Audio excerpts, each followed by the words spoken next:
প্রতিদিনই মরে যায়। সিঙ্গাপুরের কিংস হাসপাতালের লম্বা করিডোর থেকে ভেসে আসছে কান্নার শব্দ। কাঁদছেন কাদের পরিবারের সদস্যরা।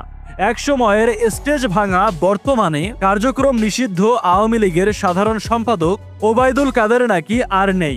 নোয়াখালীর বেগমগঞ্জের পাড়া মহল্লায় মাইকিং করা হচ্ছে ইন্না লিল্লাহি ওয়া ইন্না ইলাইহি রাজিউন। ওবায়দুল কাদের আর নেই। আওয়ামীপন্থী ফেসবুক টাইমলাইন যেন পরিণত হয়েছে এক বিশাল শোকগাথায়। অনেকেই বলছেন এই মৃত্যু কোনো মৃত্যু নয়, রাজনীতির একটি যুগের অবসান। অন্যদিকে ঢাকার গাবতলী থেকে চট্টগ্রামের ১৬ শহর পর্যন্ত শুরু হয়ে যায় এক অন্যরকম আয়োজন।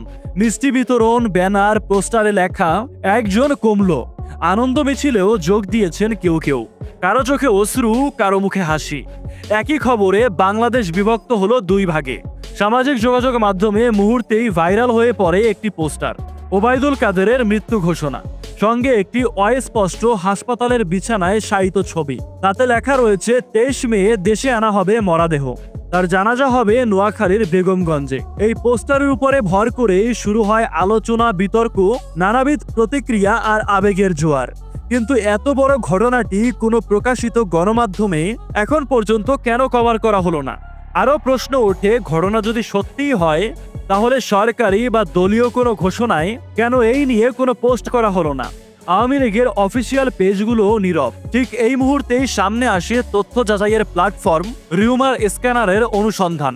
তারা জানায় পোস্টের ব্যবহৃত ছবিটি এখনকার নয়, বরং এটি ২০১৯ সালের, যখন ওবায়দুল কাদের হৃদরোগজনিত কারণে বাংলাদেশ মেডিকেল হাসপাতালে চিকিৎসাধীন অবস্থায় ছিলেন এবং তখন তাকে ভেন্টিলেশনে রাখা হয়েছিল।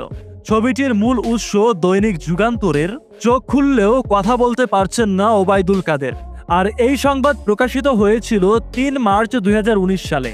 রুমার স্ক্যানার আরও নিশ্চিত করে, ওবায়দুল কাদেরের মৃত্যু বিষয়ে কোনো প্রমাণিত তথ্য নেই, না কোনো জাতীয় সংবাদ মাধ্যমে আর না আওয়ামী লীগের পক্ষ থেকে, এমনকি তার পরিবারের তরফ থেকেও না।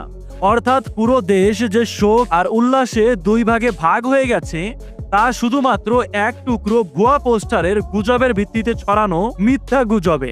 গুজবেই রাজনীতি, গুজবেই সমাজ। এই গুজবের নেপথ্যে কারা এবং কেন?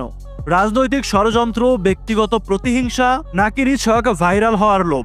পুরো বিষয়টি নিয়েই উত্তর অজানা।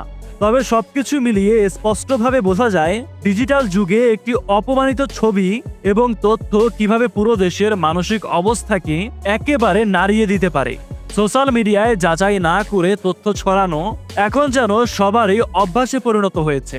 আইন অনুযায়ী গুজব ছড়ানো অপরাধ। ডিজিটাল নিরাপত্তা আইন ও তথ্য প্রযুক্তি আইন অনুযায়ী এর জন্য রয়েছে শাস্তির বিধান। তাই বুঝিয়া করিও শেয়ার, করিয়া বুঝিও না।